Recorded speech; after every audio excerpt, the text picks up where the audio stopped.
सबसे बढ़कर कौन। यंग देश के एक गांव में एक धनी ब्राह्मण रहता था। उसके 3 पुत्र थे। एक बार ब्राह्मण ने एक यज्ञ करना चाहा। उसके लिए एक कछुआ की जरूरत हुई। उसने तीनों भाइयों को कछुआ लाने को कहा। वे तीनों समुद्र पर पहुँचे। वहाँ उन्हें एक कछुआ मिल गया। बड़े ने कहा, मैं भोजन चंद हूँ, इसीलिए कछुओं को नहीं छूऊंगा। मझला बोला, मैं नारी चंग हूँ, मैं नहीं ले जाऊंगा। सबसे छोटा बोला, मैं सया चंग हूँ, सो मैं नहीं ले जाऊंगा।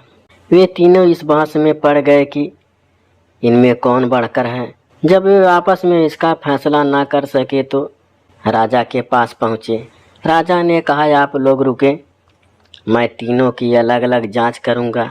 इसके बाद राजा ने बढ़िया भोजन तैयार कराया और तीनों खाने बैठे। सबसे बड़े ने कहा, मैं खाना नहीं खाऊंगा, इसमें मुर्दे की गंध आती है। वह उठकर चला गया। राजा ने पता लगाया तो मालूम हुआ कि वह भोजन शमशान के पास के खेत का बना था। राजा ने कहा, तुम सचमुच भोजन चंग हो, तुम्हें भोजन की पहचान है। रात के समय राजा ने एक सुंदरी स्त्री को ले भाई के पास भेजा। ज्यों ही वहाँ पहुँची कि मझले भाई ने कहा, इसे हटाओ यहाँ से, इसके शरीर से बकरी का दूध की गंध आती है। राजा ने यह सुनकर पता लगाया तो मालूम हुआ कि वह स्त्री बचपन में बकरी के दूध पर पली थी। राजा बड़ा खुश हुआ और बोला, तुम सचमुच नारी चंग हो। इसके बाद उसने तीसरे भाई को सोने के लिए 7 गद्दों का पलंग दिया।